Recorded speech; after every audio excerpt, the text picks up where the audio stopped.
Assalamualaikum warahmatullahi wabarakatuh. Nama saya Hasman dari kelas 11 IPS 2. Pada kesempatan kali ini saya ingin mempresentasikan tentang hak asasi manusia.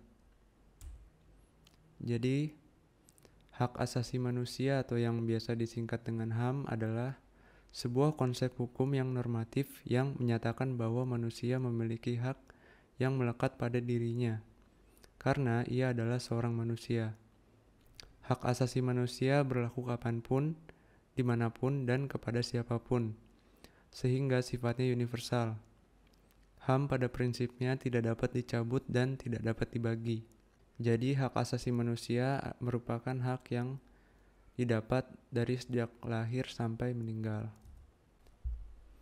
Selanjutnya saya akan menjelaskan salah satu HAM, yaitu hak asasi politik, yaitu hak untuk diakui dalam kedudukan sebagai warga negara yang sederajat.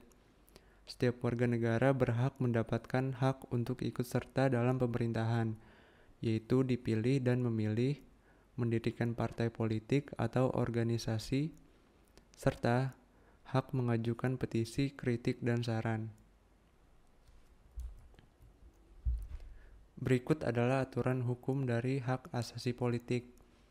Yang pertama itu ada pasal 27 ayat 1 Undang-Undang Dasar 1945 yang berbunyi, segala warga negara bersamaan kedudukannya di dalam hukum dan pemerintahan dan wajib menjunjung hukum dan pemerintahan itu dengan tidak ada kecualinya. Jadi kita wajib ikut serta dalam upaya pembelaan negara.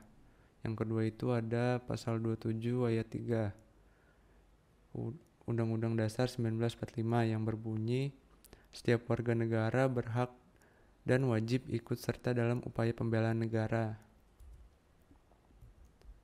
Selanjutnya yaitu hak-hak yang dijamin. Yang pertama itu hak untuk memilih dan dipilih dalam suatu pemilihan. Contohnya itu pemilu.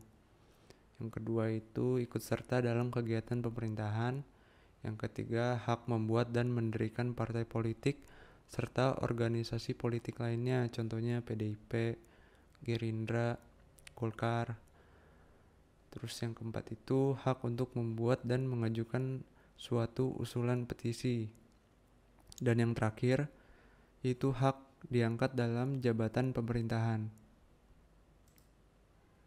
Berikut adalah contoh pelanggaran hak asasi politik, yaitu tidak terdaftar sebagai orang yang dipilih. Jadi setiap warga negara Indonesia yang berusia 17 tahun ke atas dan telah memiliki pendidikan yang sesuai dengan peraturan perundang-undangan sebagai calon yang dipilih, maka memiliki hak untuk mendaftarkan dirinya sebagai orang yang dipilih. Akan terjadi pelanggaran hak asasi politik apabila orang yang telah memenuhi persyaratan tersebut tidak diperbolehkan mendaftar sebagai orang yang dipilih.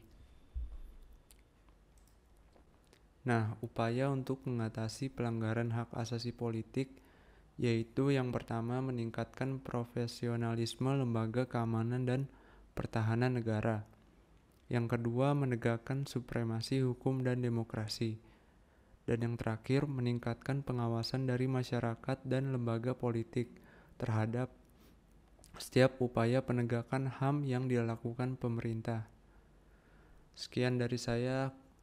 Mohon maaf jika ada kekurangan. Wassalamualaikum warahmatullahi wabarakatuh.